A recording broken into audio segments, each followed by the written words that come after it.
This Frankenstein poster was supposed to go for $100,000. You'll never guess what the winning bid was. We were there, next on Sci-Fi Buzz.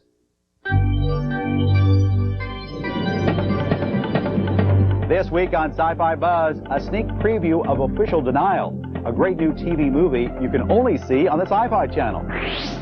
A vintage poster auction where the bidding went crazy over Frankenstein. We'll buzz with hard science fiction author Paul Anderson. And we'll meet the actor under the visor in Robocop 3. You may want to call the fire department.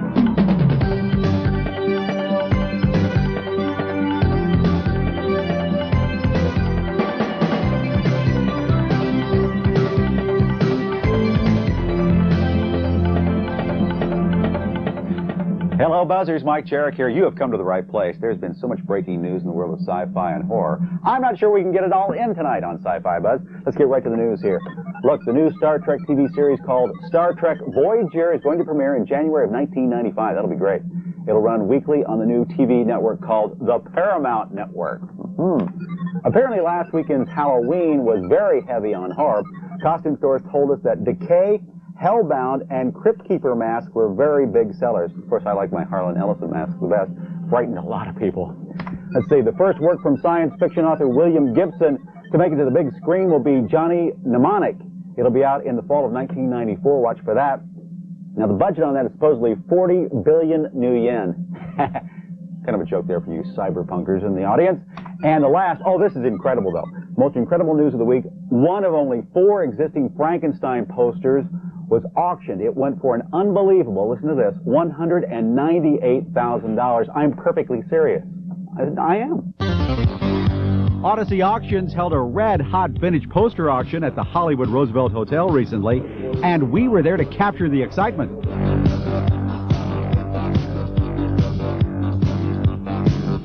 The auctioning of vintage sci-fi and horror posters has become big business in recent years. And with everyone from old-fashioned collectors to money-minded investors bidding for the product, competition has become fierce, according to Odyssey chairman Bill Miller. Posters are very, very limited because posters originally were not meant to be owned by private individuals. So the vintage posters, there's just a handful of the really rare titles that exist because most of them were destroyed. Theater owners, in order to get their next allotment of posters, had to return posters from the previous film. So they went right back into the hands of the poster exchanges and weren't out there. So the quantity is very, very limited. I can get you a jillion Dollies, I can get you a jillion Picassos, but, you know, find me 10 mummies. You can't do it. With an infinite amount of collectibles out there, we asked one auction attendee, why posters? I love movies, and I've always loved movie posters. I've always loved the design of them and what they represent culturally and how they convey the films. Kaplan also gets a thrill out of the mixture of luck and skill involved in poster collecting.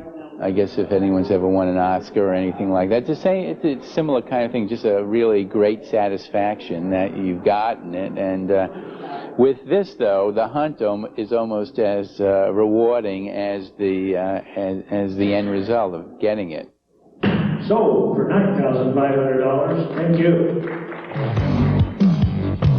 The auction featured genre and non-genre posters from hundreds of classic American films.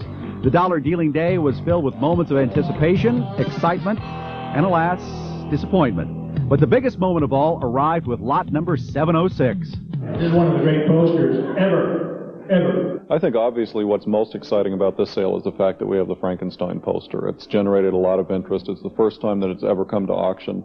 And I would have to say it's probably the best horror picture ever made. One person who was prepared to bid big bucks for this paper gem was Kirk, the guitarist for the popular heavy metal band Metallica. He's been collecting horror memorabilia since he was 6. I think at this point, being here today, going after a poster like that is hitting a zenith or something. I'm gonna give it a fair shot. I'm gonna go up there, and I think I have a fighting chance, you know. I'm gonna give it an honest effort. I have 75 over the bid, now I need 80,000. I have 80, now 85. $100,000, I'm looking for 110. We have 160,000, 170, now 180,000. The bid is $180,000. Sold, $180,000. When it was over, many were left to ponder how this treasure had slipped through their fingertips. The high bidder on Frankenstein chose to remain anonymous. Adding the 10% auction fee onto the bid brought the total to a whopping 198,000 buckaroos. Look out, Van Gogh. Posters have truly hit the big time. By the way, not one of those other 3 Frankenstein posters that exist is going to go up on the auction block soon. That's my prediction anyway. One of the owners wants to be buried with his Frankenstein poster. And Ron Borst, of course, the poster collector we featured right here on Sci-Fi Buzz, he says he bought his Frankenstein poster back in 1975 for only $1,000. Way to be Ron. After this disconnect, we'll sneak a great new made-for-TV alien thriller, and we'll meet the actor under the visor in Robocop 3. Sci-Fi Buzz is brought to you by Jeep and Eagle, a division of the Chrysler Corporation.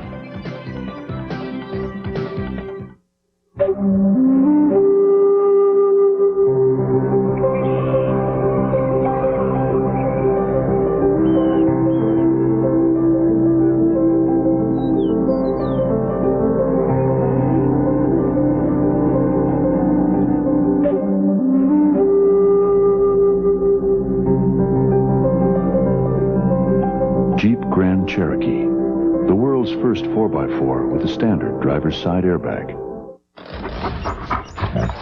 If you were colorblind and had an IQ less than 12, then you wouldn't care which portable you had. Of course, you wouldn't care if you drank from the toilet either.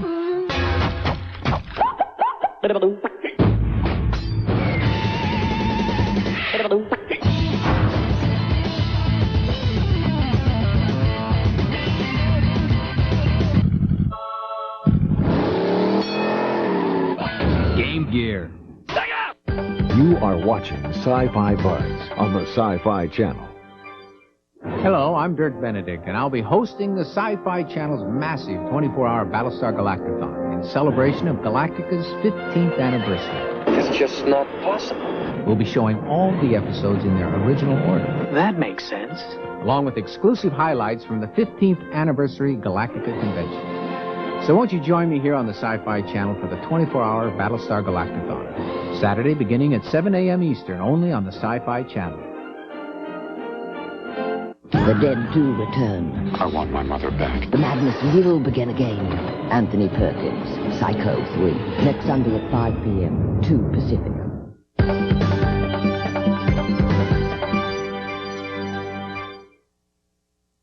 Well, those wingtip-wearing executives at the Sci-Fi Channel are still arguing over Harlan Ellison's last commentary. So this time, we have an Ellison encore for you. But those same executives at the Sci-Fi Channel say they've got a winner with their Sci-Fi Channel original movie, Official Denial, and we have to agree.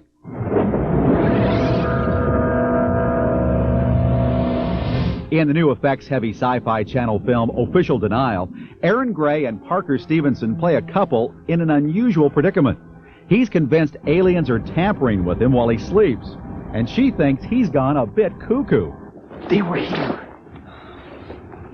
I've been in the same bed with you. If anybody had been in here, don't you think I would have heard them? Not if they didn't want you to. Though her character is initially apprehensive about alien existence, in reality, Aaron Gray believes there is intelligent life out there. I have an incredible thirst and desire to meet up with an alien. You know, I've done my standing on hilltops and sending messages and hope that there's a being out there that gets it. Parker Stevenson, who starred in the short-lived sci-fi series Probe a few years back, is a self-proclaimed skeptic and a hard sell on the alien issue. I thought when I set out to do all the reading for this that I really would come out of reading all the material going, I believe. That's not quite what happened. What happened was I am more open to the notion just from reading all this different testimony and stuff. But I think it's sort of probably like having sort of a religious experience. And I think if you've seen a UFO or feel like you've had an experience with an extraterrestrial, there's a leap of faith. You just accept it. The actor admits he had a touch of the jitters before filming his alien scenes. After all, it's difficult to react to something when you're not even sure it exists. It was easier than I thought it would be because the notion of working with aliens or special effects was not as strange as I kind of expected to be. It was like working with another actor. So it kind of surprised me that I wasn't thrown more by working with aliens. Given her personal beliefs, it's not surprising that Erin Gray took the alien scenes a bit more seriously than her co-star. That was interesting, because you over and over ask yourself, you know, I haven't dealt with this in real life. How can I truthfully deal with this in this make-believe situation? In the story, Parker Stevenson's character must find a way to communicate with an alien, and decides a familiar look might just do the trick. The normally well-coiffed actor's willingness to shave his head says something about his regard for the script. Surprise. The thing that hooked me on doing this story was there were certain conceptual twists that take place in the story, which reminded me of a late 50s Twilight Zone. It's what I grew up on in kind of traditional, classic B-movies. So that's what I liked about the story. That's what I liked enough about the story to go off to Australia on location and shave my head and look like this short white basketball player. Gray made her mark in sci-fi on the early 80s series Buck Rogers in the 25th Century. She finds there are restrictions that often apply in sci-fi projects, but not so with this journey into the genre. I enjoy science fiction, and I enjoy doing Buck Rogers, but it's also can be very limiting in certain areas in that you're not often dealing with reality. Well, this was a wonderful science fiction because it was reality-based. Do you know what I mean? I'm not in a starship. I'm not in the 25th century. I'm in the present time. Don't forget, you can catch the premiere of Official Denial, November 20th, right here on the Sci-Fi Channel.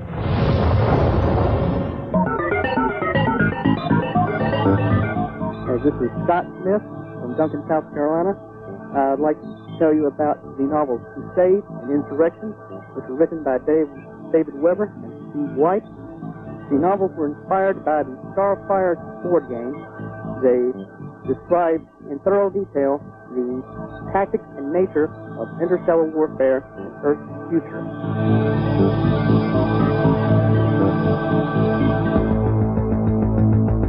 If you think being Robocop is easy, ask the actor who had to wear the suit and buzzing with hard science fiction author Paul Anderson. Hey, don't touch that zapper. Hey, check it out, it's Cindy and Paul. You mean Paul, the Pimple King? Oh man, nice thing to say about your friend. Oh, really? Hey, I like Paul. I just hope he's ordering some Clearasil now.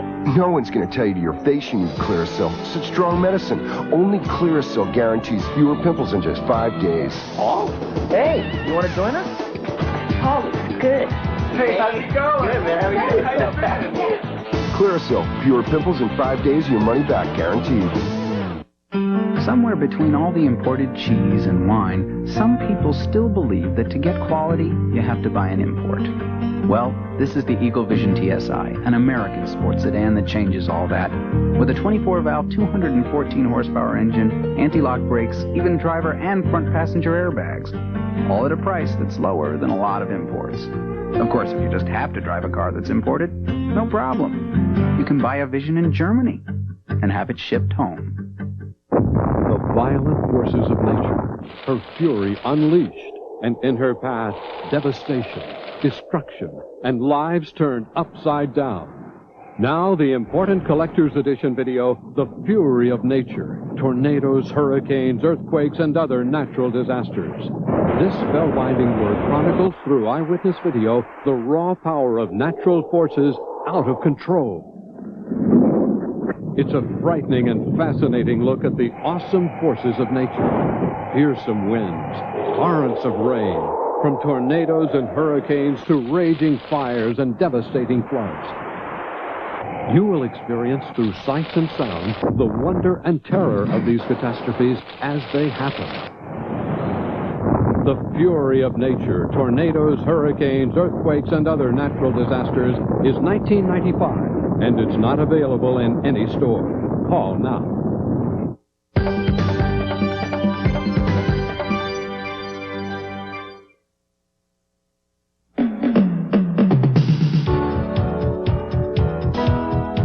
The ultimate Halloween costume was on display recently, and they closed Hollywood Boulevard for the event, all to kick off the premiere of Robocop 3 in Southern California.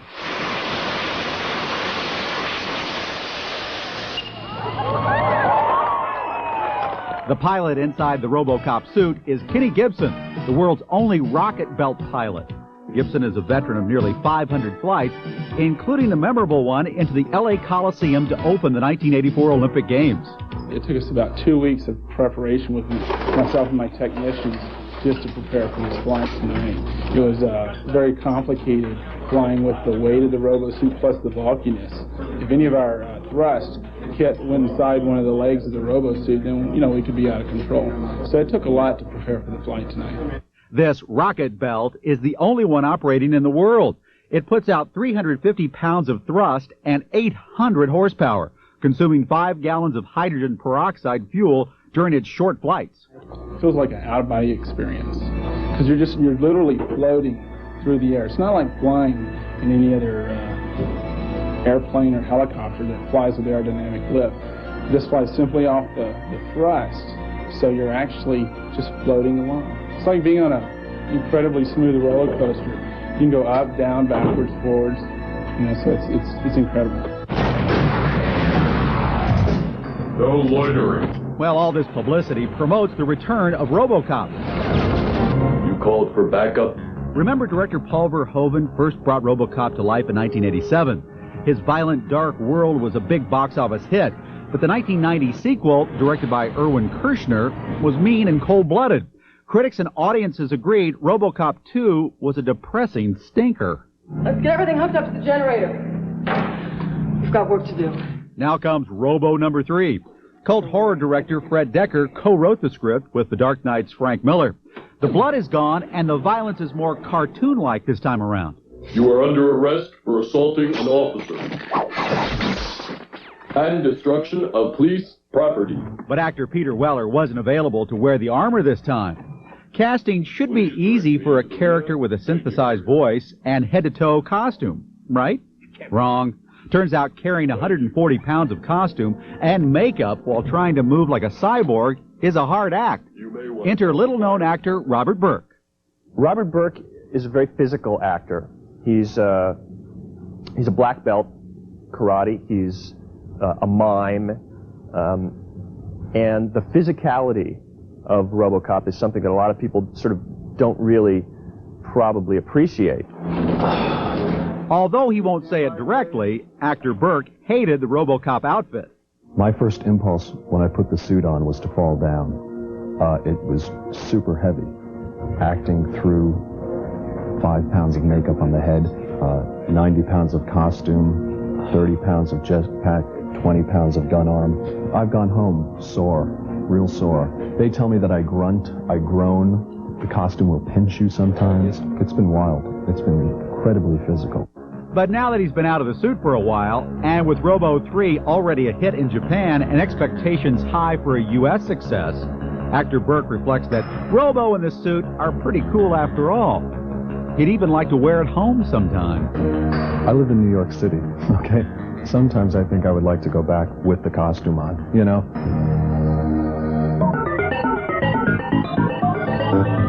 My name is Scott Troutman, and I would like to recommend Mage the Ascension role-playing game by White Wolf Games. It's the third installment in their World of Darkness series. If you're looking for a different kind of role-playing game, this is it. I highly recommend it.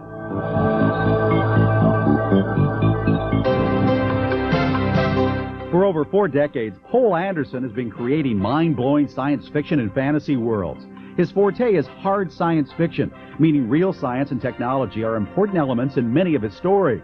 The amount of research that goes into his books is staggering. I put in a great deal of work, many pages of notes and so on, beginning perhaps with the type of star, the orbit of the planet, the mass, and so on, the astronomical quantities, and going on from there, the chemistry, the biology, evolution, and, eventually, you might get down to a single flower.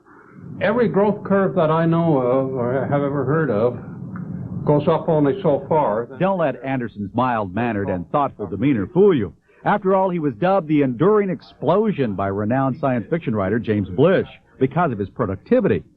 Besides his interest in science and technology, Anderson is also a lover of history. Much of his work has been set in the past. Because of that, he's been called an anti-modernist, and he doesn't like that label. I'd like to know who said this. I mean, I'm certainly against opposed to some things, trends and features of the modern world, but anybody in his or her right mind is. I am interested in history, yes, very much.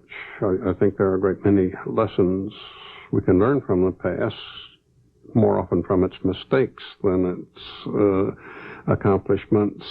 I was beginning to think Pohl was just a downright pessimist and told him as much. His response revealed a thread that runs throughout many of his stories. Well, pessimist implies a gloomy personality, I think, and I look on myself as being rather cheerful, but compared to the vast majority of the human race throughout history and today, we have it so easy. And it is by no means guaranteed that this condition will last. So I call myself more a realist. And I think we might bear in mind whether he's a realist, a pessimist, or an anti-modernist, Pohl is one hell of a good storyteller. And I wondered if he thinks science fiction writers get enough respect from the mainstream literary world. Well, certainly a great deal of science fiction was and is pretty awful.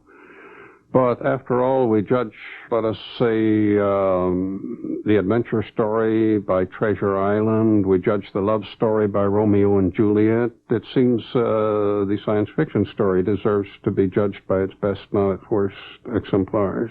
Pohl Anderson didn't become the versatile and prolific writer he is because he let himself get paralyzed by his critics. He's definitely a realist when it comes to his perspective on how the world receives his work. I often say there are only two kinds of critic worth paying attention to. One is the kind who signs checks, and the other is time, but by then we're dead. Vintage Ellison is queued up and ready to roll. Next. Sci-Fi Buzz is brought to you by Sega, creators of Genesis, Game Gear, and the coolest video games around. Welcome to the next level. If you were colorblind and had an IQ less than 12, then you wouldn't care which portable you had. Of course, you wouldn't care if you drank from the toilet either.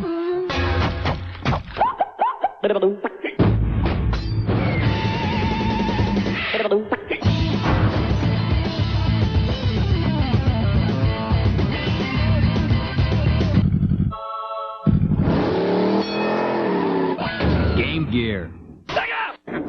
Hey, check it out, it's Cindy and Paul. You mean Paul, the Pimple King? Oh, man, nice thing to say about your friend. Oh, really? Hey, I like Paul. I just hope he's ordering some Clearasil now.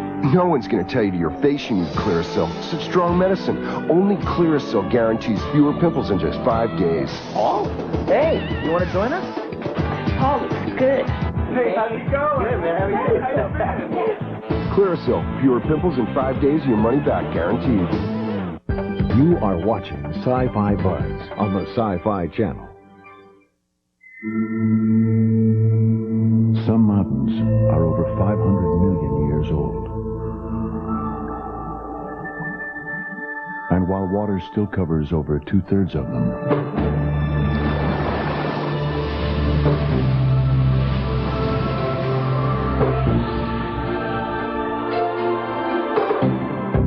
Jeep covers the rest.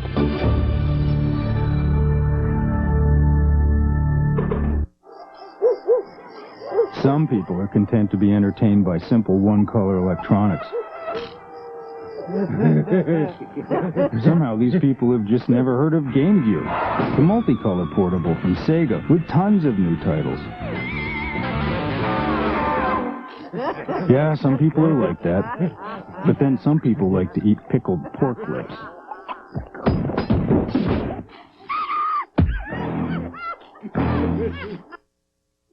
Hey, just a reminder, Buzzers, our Buzzboard line is open 24 hours a day, so please call us. We'll record your recommendations for computer games, electronic games, computer programs, films, movies, books, whatever. 213-851-7235. This is Rick Dothager from Pine Grove, Kentucky, and I'm calling to recommend Shadowhawk 2 by Jim Valentino in Image Comics. Shadowhawk is the story of a vigilante anti-hero who is opposed by both villains and superheroes. It's not to be missed. Times is tough for writers. You just don't know how it is. In addition to having a steadily more illiterate audience every year, I mean, that is to say, people who don't read books, people who have forgotten the past to the extent that nostalgia becomes what they had for breakfast, we have this thing called political correctness. Now, in the world of science fiction, writers have to pay attention to what's going on around them, because science fiction is the only 100% hopeful fiction. That is to say, inherent in the form is, there will be a tomorrow. If you read a science fiction story, it says, this will happen tomorrow. Now, that's very positive, very pragmatic. We'll be here tomorrow. We may be unhappy, we may be all living like maggots, but we'll be here. So that means it's 100% positive. Artistic freedom, thus, becomes something that might be a little troublesome, because we deal in allegory, because we deal in the ideas that are not exactly what they are today, but they seem to be about something that we know today, and yet they're tomorrow's idea. The Jesse Helmses of the world, the Phyllis Schlaflys of the world, the Pat Buchanans of the world, the skinheads of the world find science fiction very, very, very troubling. And they want you to be politically correct. That is to say, you are not allowed to insult anyone. You can't have a character who's an unpleasant woman. You can't have an unpleasant person who has a deformity. Everybody has to be terrific. Let me tell you a story. This truly happened. A few years ago, I got a letter. I get a lot of mail. As a writer of Matters Fantastic and as a critic of the field, I get a lot of mail. And they're filled with opinions. Everybody has opinions. I have them, you have them. And we are all told from the moment we open our eyes that everyone is entitled to his or her opinion. Well, that's horsepucky, of course. We are not entitled to our opinions. We are entitled to our informed opinions. Without research, without background, without understanding, it's nothing. It's just bibble-babble. It's like a wind tunnel, folks. So I get opinions. And I get a letter one day from a guy, we'll call him Mr. Johnson. And Mr. Johnson says, you are always writing stories in which midgets are villains. Now, footnote here. When you get one of these letters, they don't say something rational like, in this story you did it, or that story you did it. It's always, you always did it. So I went back through 1,100 published stories. I found 2 stories with midgets in them. One of them was the hero. So this guy writes me and he says, I am 3 foot tall, and we don't like being called midgets. We like being called little people.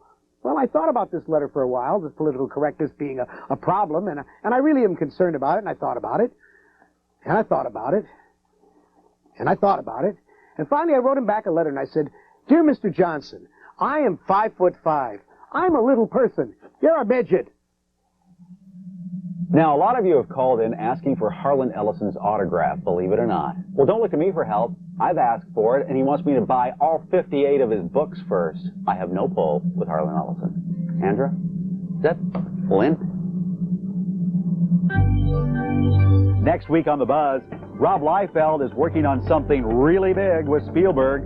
We'll check it out. And Red Mars author Kim Stanley Robinson works on his new book, Green Mars. This is Mike Jarek proudly announcing that the Sci-Fi Buzz permanent tattoos will be available soon. Want to see mine? Scientific sleuth Austin James proves that crime doesn't pay in Isaac Asimov's creation, Probe, part of the Sci-Fi series collection, beginning tomorrow at 9 p.m. and 1 a.m. Eastern, only on the Sci-Fi Channel.